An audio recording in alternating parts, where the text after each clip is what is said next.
Hola mi gente. Welcome back to the kitchen, Cooking with Chris fam. On today's episode, I thought about what is a good, delicious dessert after a beautiful meal. There's so many. We've cooked so many on this channel. We've cooked beautiful dishes on this channel.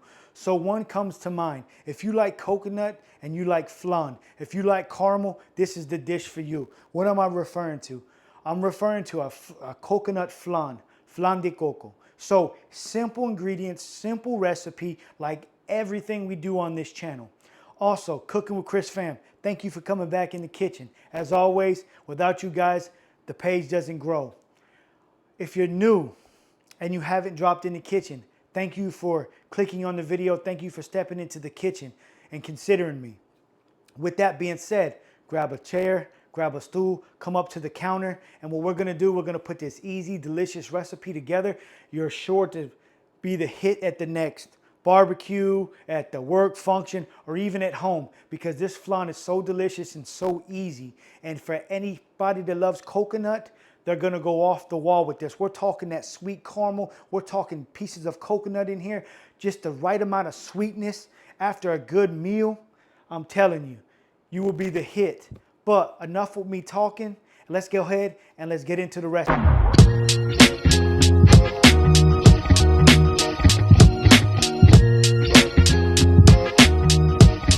All right, so let's get to the basics of what we're gonna do. So the first thing when we kick off this recipe is we're gonna have to make our caramel. So that's gonna be 1 cup of sugar. And we're gonna put that in there. Now we're gonna stay with this and we're gonna watch it. And when it begins to break down and it begins to caramelize and stuff, we're gonna go ahead and we're gonna stay with it and we're gonna mix it. We're gonna keep on moving that sugar so it does not, burn, because we don't want it to burn. So we're looking for a honey color consistency. So we're gonna go ahead and we're gonna watch this and we're gonna move it around, and you don't need any water in this. Some people put water in it. I have in my other flan video, I put a little bit of water. You can do that. That's optional, but you really do not have to. So we're gonna wait for this stuff to start heating up and to start to break down. Okay, now you can basically see that the caramel is starting to break down now. Remember, just stay with it, keep working it. You see that yellow? I say yellow, I mean that honey color. Listen, you don't want that sugar to burn, so keep working it. Keep on working it till it's all broken down.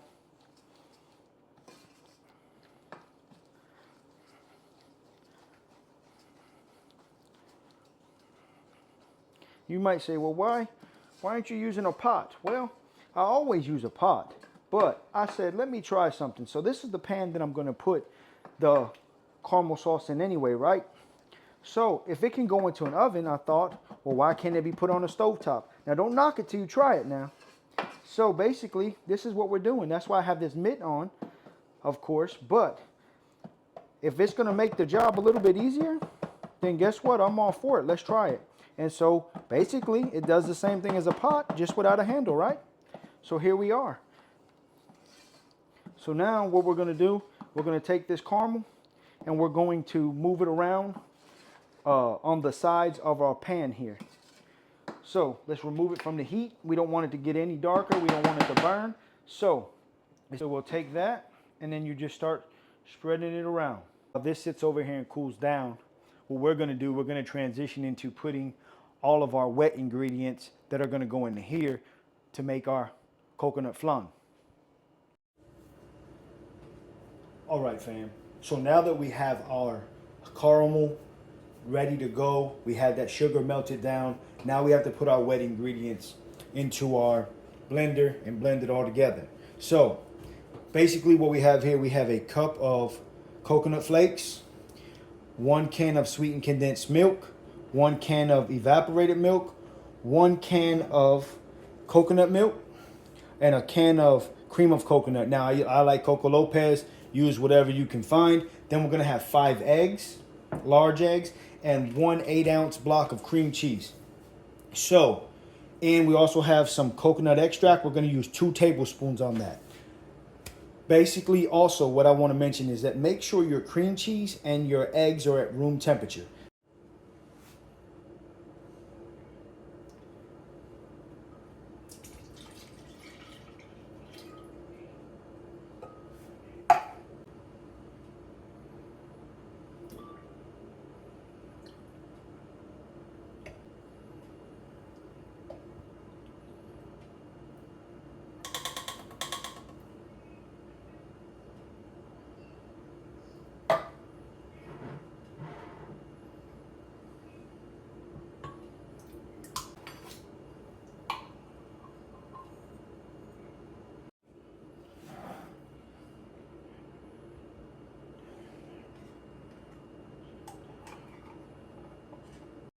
All right, fam. I thought that my blender would hold all of it.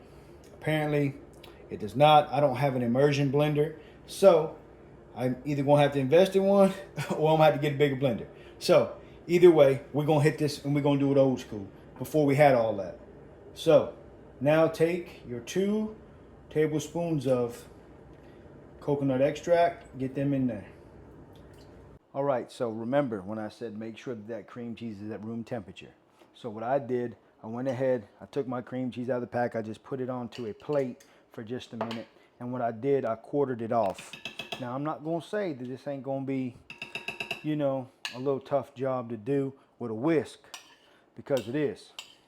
So, but it's workable enough where it will break down really quick or whisk together really well, because like I said, you know, sometimes you gotta do what you gotta do. So we're gonna go ahead and we're gonna whisk this all up. So again, this is why I like for my stuff to be at room temperature. The cream cheese, yeah, I'm gonna have to take some time, like I said, to break this down and incorporate everything. But at the end of the day, it will all incorporate, it'll all be good because it's gonna be easy to work with. It's just gonna take a little bit longer than your traditional blender or immersion blender. So I'm gonna go ahead and I'm gonna work all this in and get everything worked in here together, and I'll see you in just a minute. So now that our caramel has cooled down, now we need to take and put our mixture in there. So, you know, we had those complications with the blender not being big enough to handle all the ingredients. Then we moved into a bowl. Well, we started off with mixing it with my whisk. Then I looked over and remembered I had a stand mixer. So as much as I want to tell you guys that I, off camera, whisked this mixture together by hand and how I'm so tired, I can't do that to you guys. So I put everything in the stand mixer and there we have it. You see all that coconut in there? Everything is good. Look at this. I forgot, like I had a stand mixer and here I am talking about an immersion blender and everything, but guess what? That is in the future. That way we don't have to run into any of these situations anymore. So we're gonna get the rest of that coconut in there. Let's get that all in there. And then what we're gonna do with this is come into here. You always wanna put your water in here with it as well. You know, you wanna fill it about halfway. This helps it when it's baking. So you want it about halfway.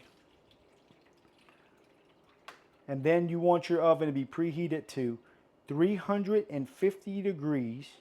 Now you know your oven better than anybody. So basically I'm gonna let this bake at 350 degrees for 2 hours. All right, and then we're gonna come back and we're gonna check on it. And the best thing to do when you're checking on this after your 2 hours is the old toothpick trick. So we'll go from there on that. All right, so we pulled it out of the oven. Our 2 hours is up. Here's your final product. We're gonna let this sit for 10 minutes. Then after that, we're gonna put it into the refrigerator and we're gonna let it cool down. And then we'll come back, we'll flip it, get it on a plate, and let you see what it looks like. All right, there it is. Now that our flan has chilled, it's good and cold, what we're gonna do, we're gonna take a plate and we're gonna flip this thing. All right, we got it there. Now, let's go ahead and see what we got. Sometimes it's a booger to come out of there, but here it comes.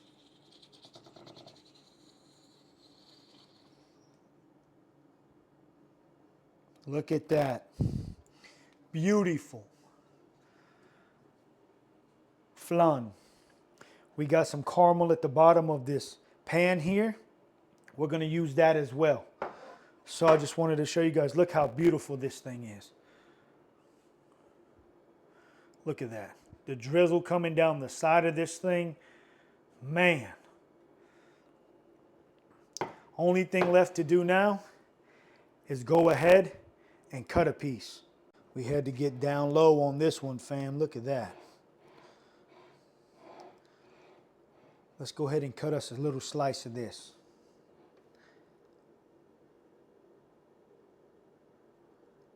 Just like butter. Look at the caramel run down.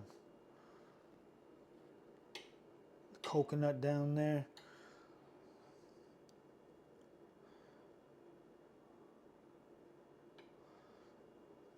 Man.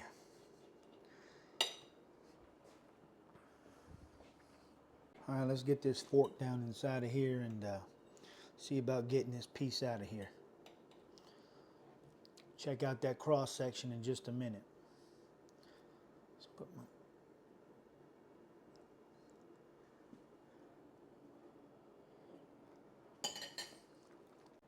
All right, check out that cross section. Man. Let's move that out of the way and let's give this thing a taste test. All right, fam, so let's check it out. Here you have it. I just cut a little small piece of that right there. As you can see, got that on there. I'm gonna take a little bit of that caramel just to do that and drizzle just a little bit over top. Just a bit. Don't need a lot. Let's get this fork. Let's get off in here. That cream cheese inside of there, that coconut, all of it. Let's get a bite. You get that coconut, get the caramel, then you just get that that smoothness of the cream cheese that's in there. I mean, this is just silky smooth. It's just great. And it's a great little dessert after a great meal to have. You know, as so many other dishes, like I always say, I'm a little biased when it comes to Puerto Rican cooking. I always think it's the best food on the planet. But nonetheless, fam, thank you guys for hanging out in the kitchen with me, putting this easy, quick recipe together. I hope you guys try this with your family, with your loved one, whoever it may be. You know, maybe you can teach it in the kitchen at a local Boys and Girls Club or something. That'd be amazing. But like I always say, hug your loved ones. Tell them you love them. Until next time, peace.